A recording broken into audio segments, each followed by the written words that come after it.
Halo semua, welcome to Hattrick Alpha Omega Chart. Kita harap kalian tidak merasa canggung dengan cara kita mengangkat tangan, melompat, menyanyi, atau mendengar bahasa-bahasa yang mungkin asing bagi teman-teman.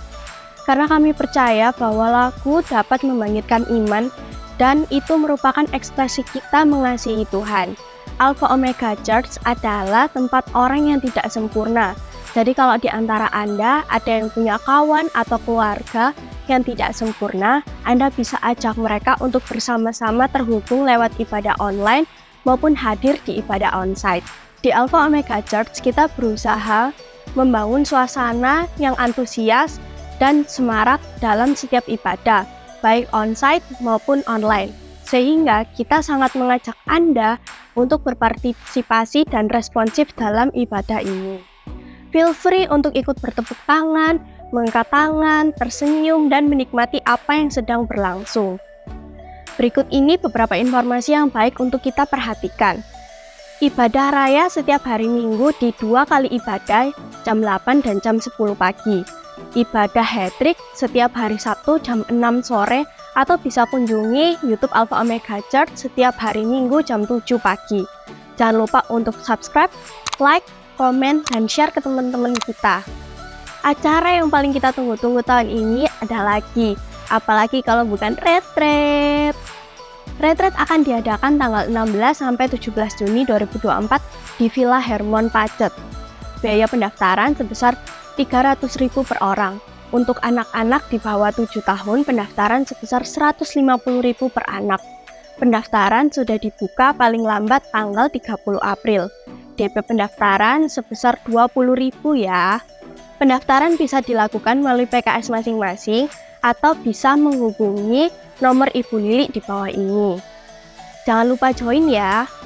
Ibadah kenaikan Tuhan Yesus akan diadakan 1 kali ibadah di 9 Mei 2024 jam 9 pagi, hanya 1 kali ibadah saja ya. Itu saja pengumuman yang bisa aku sampaikan. Mari kita siapkan diri kita untuk diinspirasi pesan yang akan sangat membangun kehidupan kita. Enjoy the rest of the service. God bless you. Halo semuanya, welcome back here in Teens Online Service. Dan hari ini aku mau membahas sesuatu yang mungkin ini juga relate untuk kehidupan kita di hari-hari ini. Banyak banget mungkin yang membahas mengenai healthy emotional habit. Nah, hari ini juga kita mau membahas, tapi sebelumnya, aku mau tanya dulu siapa yang pernah experience impulsive shopping? Wah, maksudnya apa nih impulsive shopping? Yang mungkin awalnya nggak rencana beli barang itu, tahu-tahu kayak, wah karena ngeliat nih, gatel nih matanya nih. Akhirnya belanja, akhirnya nggak tahan padahal duitnya mepet. Yang awalnya nggak rencana beli itu barang, jadinya tahu-tahu kayak nggak tahan. Pokoknya ya udahlah belanja aja, nggak ngurus lah yang lainnya. Pokoknya belanja dulu aja, padahal maunya duitnya ditabung. Yang awalnya nggak rencana beli nih, kayak pengen banget nih barang, aku pengen banget. Dan nggak tahan karena ada flash sale, mungkin ada pay later discount. Lihat baju kayak, ini lagi tren banget nih baju, masa ya kita nggak beli. Ini belum tentu loh ada lagi stoknya. So we ended up buying it. So it's called impulsive shopping. Dimana mungkin tindakannya mungkin secara mendadak atau tiba-tiba yang mungkin aslinya nggak kepikiran jadi kepingin beli. Nah buat kalian yang suka main game sih, mungkin kita mikir Roblox. Aku mau dapetin ini nih, tapi Robloxku tinggal dikit, kayak akhirnya we ended up buying it. Padahal kita nggak mikir untuk beli atau belanja. Atau mungkin yang mikir, wah aku lagi ngeliat Pokemon cards, this is rare, ini kayak harus sih dibeli. Kalau nggak kayak kapan lagi kita bisa dapat stok ini. And we ended up buying it, impulsive shopping. Seru loh games ini. Kayak akhirnya kita beli kaset Nintendo Switch yang nggak seharusnya kita maunya planning untuk beli, but we ended up buying it. Itu yang dinamakan impulsive shopping. Nah, tahu nggak kenapa sih kok kita mungkin pernah experience yang namanya impulsive shopping? Tapi nggak cuma hanya di dalam shopping aja atau any different kind yang impulsif. Pokoknya kayak tahu-tahu kayak, langsung aja udah nggak pakai mikir gitu istilahnya. Itu yang dinamakan impulsif. Kenapa kok kita bisa mengalami hal itu?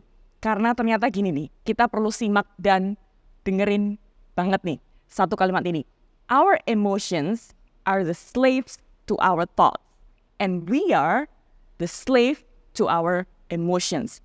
Mari kita sama-sama ya, emosi kita adalah budak pikiran kita, dan kita adalah budak emosi kita. So, let's repeat together. Emosiku adalah budak pikiranku, dan aku adalah budak emosiku. So, which mean we have to be careful. Apa yang ada di emosi kita saat itu bisa dan sangat mempengaruhi tindakan kita. For any of you, pasti udah kita tahu banget lah, tindakan kita atau any actions that we all do, most of them are the outcome of our emotions. So, this why this topic is so vital. Kenapa topik ini kita bahas hari ini? Berarti kalau our emotions unhealthy, jangan-jangan tindakan kita, our actions yang dilakukan juga unhealthy atau jadi kacau. Bener atau bener? Bener banget ya.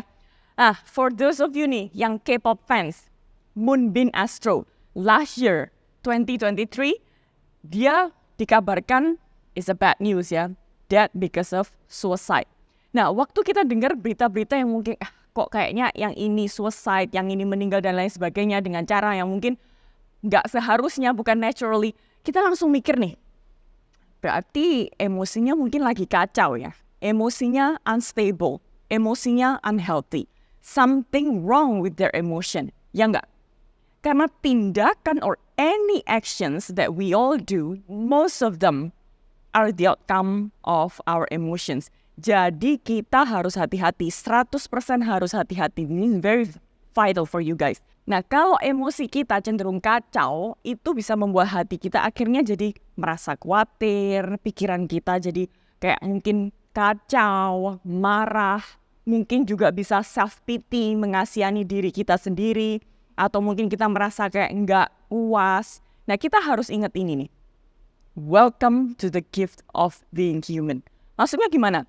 Ya itulah serunya dan anugerahnya jadi manusia, bisa punya emosi. Mari sama-sama katakan 2, 3, bisa punya emosi, oke? 2, 3, bisa punya emosi.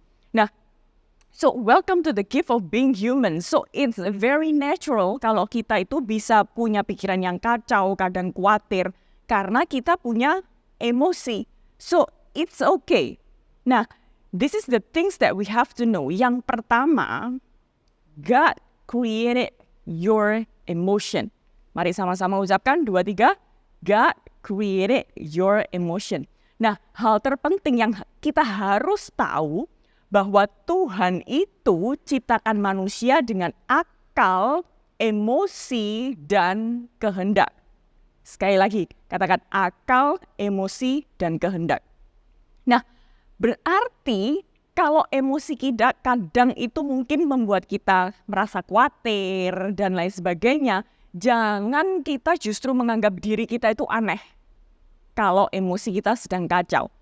Tapi justru mari yuk kita sadari, oke, berarti kalau Tuhan menciptakan akal, emosi, dan kehendak, especially emotional, yang hari ini kita bahas, justru berarti kita harus sadar nih, berarti Tuhan punya greater purpose buat emosi kita ada di dalam kehidupan kita. Yang setuju bilang yes. Berarti emotional health itu matters so much for God. Dan itu punya greater purpose di kehidupan kita. Karena apa? God will never create something for granted. God will never create our emotion for granted. He definitely has greater purpose for our emotion. Mari kita baca ini sama-sama. Efesus 4 ayat yang ke-27 mengatakan, dan janganlah beri kesempatan kepada iblis, jangan memberi kesempatan kepada setan, jangan kamu beri tempat kepada iblis. Maksudnya gimana? Kalau emosi kita kacau, it's okay. It's the gift of being human. Dan tapi di tempat ini, di hari ini, kita juga bahas nih, belajar. Emosi kita jangan sampai nih dipakai oleh iblis untuk mengacau kita, untuk menipu kita. So, Don't let the evil tricks you. It's the gift of God that we have emotions. Mari kita mungkin lebih dragging our emotions yang unstable to the right emotions. So don't let the emotions condemn you, but allow your emotions to mature you. Karena lewat emosi kita, itu ternyata juga bisa mature our physically. Mature your spiritual growth. Mature your capacity. Justru di saat kita mungkin emosi lagi kacau, oh ternyata Tuhan itu punya rencana yang lebih besar ya. Ternyata dia itu mau stretch my capacity ya. Oh ternyata dia itu mau terus membangun setiap kehidupan rohani kita ya. Secara mentally, secara physically juga. Oh ternyata nih badanku lagi sore semua, mungkin emosinya kayak lagi kacau. Kita tahu oh ternyata badanku ini harus mungkin perlu rest dan lain sebagainya. So don't let your emotions condemn you, but allow your emotions justru to mature you, untuk mendewasakan kita. Untuk mendewasakan kita di area rohani, kapasitas, mental health kita. So, Tuhan juga pernah mengalami emotional feeling. Kalau kita mikir, kok kayaknya aneh banget ya, kenapa sih kok emosiku ini harus khawatir, kacau kayak gini? Kenapa? Mari kita sekali lagi nggak condemn diri kita, tapi justru pakai emosi kita untuk mendewasakan kita. Karena apa? Tuhan sendiri juga pernah mengalami yang namanya emotional feeling. God loves us so much dan itu menggerakkan emotional feelingnya. Kalau Tuhan nggak punya emotional feeling, justru Tuhan nggak akan turun ke dunia jadi manusia untuk kita. Kalau Tuhan nggak punya emotional feeling, dia nggak akan mati di kayu salib untuk menebus dosa kita. Tuhan kalau nggak punya emotional feeling, mungkin waktu di atas kayu salib, dia juga nggak berteriak, Bapa. Kayak kenapa? Justru karena emotional feelingnya Tuhan itu melihat waktu manusia jatuh dalam dosa dan terancam maut, disitulah Tuhan mau menyelamatkan kita. So that's why He sacrificed Himself on the cross for us. Nah, emotion itu matters so much for Him, for God. Tetapi bedanya emosi manusia itu cenderung labil banget, kacau banget. Sedangkan emosi Tuhan itu selalu Jesus-centered. Always pointing on the truth, bukan emosi yang berubah-ubah. Always pointing to a greater purpose for His kingdom. Nah di Bilangan 23 ayat yang ke-19, Allah itu bukanlah manusia sehingga ia berdusta. Bukan anak manusia sehingga ia menyesal. Masakan ia berfirman dan tidak melakukannya, atau berbicara dan tidak menepatinya. Nah ini bedanya emosi manusia dengan Tuhan. Emosi manusia cenderung labil, sedangkan emosi Tuhan, dia akan tetap teguh for the greater purpose for His kingdom, bukan emosi yang berubah-ubah. Selalu Jesus-centered. Nah, berarti kalau Tuhan ciptain emosi kita, jangan kita merasa aneh kalau itu mungkin lagi kacau. Karena justru Tuhan menciptakan emosi kita for a greater purpose. Mari sama-sama katakan greater purpose. So, don't let the emotions condemn you, but allow your emotions to mature you. Mari kita gunakan justru emosi kita untuk mendewasakan diri kita. Tuhan pakai emosinya untuk menyatakan kasih, pengampunan, dan keselamatan untuk manusia. Tuhan pakai emosinya bukan untuk mikirin dirinya sendiri, tetapi fokus gimana semua orang jadi paham, jadi mengalami yang namanya kasih Tuhan.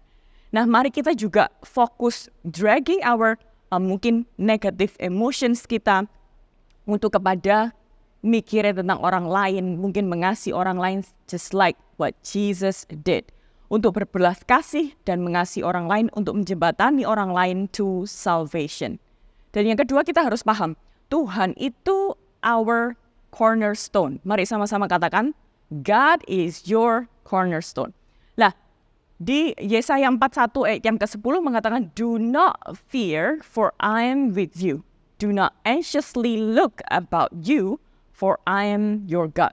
I will strengthen you, surely I will help you, surely I will uphold you with my righteous right hand.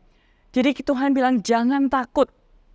Aku bersama dengan engkau. Jadi buat setiap kita yang mungkin kita merasa, kok kenapa sih emosiku ini kayak labil banget, lagi kacau banget. Kita ingat ayat ini nih, Yesaya. Do not fear, jangan takut, for I am with you. Tuhan akan menguatkan kita, dan surely katanya dia akan membantu setiap kehidupan kita. Ingat bahwa keadaan yang seolah mungkin membuat kita justru saat ini mungkin stres, kita merasa mungkin anxious, mungkin depresi, khawatir. Ini justru Tuhan izinkan terjadi untuk mendorong iman kita terus naik, bukan sebaliknya. Sekali lagi katakan mendorong iman untuk terus naik. 2, 3, mendorong iman untuk terus naik, bukan sebaliknya. Jadi jangan mikir kita justru memilih untuk menyerah dan mengambil keputusan yang menjauh dari firman Tuhan. Karena kita tahu apa? Justru Tuhanlah yang menciptakan emosi kita. So, kita tahu persis emosi kita itu punya greater purpose for His kingdom. Nah, di dalam Roma 8 ayat yang ke-35 mengatakan siapa yang akan memisahkan kita dari kasih Kristus, penindasan, kesesakan, penganiayaan, atau kelaparan, dan lain sebagainya. Dia bilang, seperti ada tertulis, oleh karena engkau, kami ada dalam bahaya maut. Sepanjang hari kami telah dianggap sebagai domba-domba sembelihan. Tetapi dalam semuanya itu kita lebih daripada orang-orang yang menang dan oleh Dia yang telah mengasihi kita. Apapun yang terjadi kita harus paham bahwa Tuhan yang menciptakan emosi kita for a greater purpose. Nah, don't let the emotions condemn you but allow your emotions to mature you. Nah, kita harus ingat nih, kalau Tuhan kita adalah our cornerstone dan Dia lebih powerful daripada misleading emotions kita. Nah, kalau kita udah tahu, okay, now I know God is the creator of my emotion, God is our cornerstone, so what? So simple things that we should do. Kita acknowledge, kita harus tahu dulu, notice feeling kita, experience kita, mungkin yang mungkin menyakitkan, yang gak enak, atau semua mungkin rasa mungkin menghakimi diri sendiri. Kita mungkin harus justru acknowledge itu. Dan kita bawa kepada Tuhan, kalau Tuhan itu tahu segalanya buat kita. Kita nggak perlu malu, kita nggak perlu mungkin justru sembunyi dari Tuhan. Dan yang kedua adalah listen. Listen to the messages and recognize the beliefs hidden in your emotion by asking, Tuhan ini mau apa sih lewat kejadian ini, lewat mungkin emosiku yang lagi labil ini, Tuhan kira-kira mau menumbuhkan di area apa nih? Mau proses aku di area apa? Dan yang ketiga adalah believe. Put your confidence in the truth. Secara biblical. Dan yang keempat adalah trust. Kita boleh terus percaya kepada Tuhan. Dan kita tahu bahwa Tuhan selalu menolong kita. Mari kita respon justru nggak menjauh kepada iman, tetapi semakin juga mendekat kepada Tuhan. Bukan based on our emotion kita merasa malah kayak nggak layak, aneh, dan semakin menjauh. Tapi justru mari kita trust, rely on Christ. Dan yang kelima yaitu be willing. Be willing apa? To allow God to help us. To address what? Deeper feelings kita and our beliefs over time. Dan yang berikutnya adalah ask for help. Setelah mungkin kita, I believe in God, I rely everything on God. Kita juga perlu ask for help. Mari kita seek for support and mungkin counseling ke mungkin mentor kita atau mungkin our leaders kita di cell group. Kita perlu juga mungkin kalau perlu ke profesional yang memang konselor. Nah, karena apa? Karena kita tahu ternyata setiap kita bisa aja punya pengalaman apa? Impulsif. Contoh kecil aja, yaitu mungkin impulsif shopping. Yang tadinya nggak mau shopping, ended up kayak pengen banget, ended up buying it. Dengan berbagai alasan, pokoknya we ended up buying it. Karena apa? Ternyata tindakan kita itu berdasarkan oleh emosi kita banget. Emosi kita adalah budak pikiran kita, dan kita adalah budak emosi kita. So, which mean we have to be careful, and this topic is so vital. Things we have to know, God created your emotion, so don't let the emotions condemn you, but allow your emotions to mature you. Mari kita gunakan emosi kita justru untuk mendewasakan diri kita. Dan kita tetap harus ingat bahwa God is your cornerstone.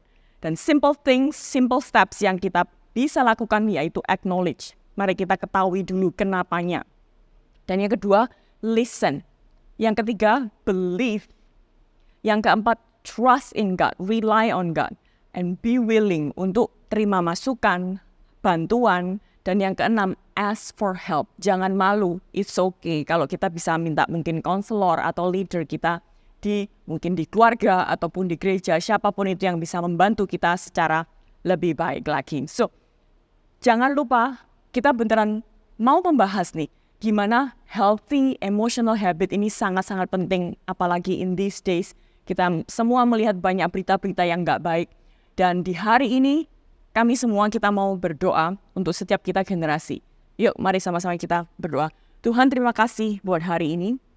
Kalau Engkau membantu kami untuk membahas Tuhan bahwa this topic is so vital tentang emotional Tuhan, di mana kita mau bukan untuk digunakan sesuatu yang jelek, tetapi justru kita mau melihat emosi kita itu diciptakan oleh Tuhan untuk greater purpose. Dan kiranya Tuhan setiap kami boleh jujur di hadapan Tuhan, dan gak malu, dan gak justru menyingkir dari Tuhan dan menjauh dari Tuhan, tetapi semakin mendekat dan semakin tahu bahwa Tuhanlah yang akan terus memberikan kekuatan, terus membangun setiap kehidupan kita jadi lebih baik lagi dan memakai setiap kami generasi untuk kemuliaan nama Tuhan. Hanya di dalam nama Tuhan Yesus, mari sama-sama kita katakan, Amin.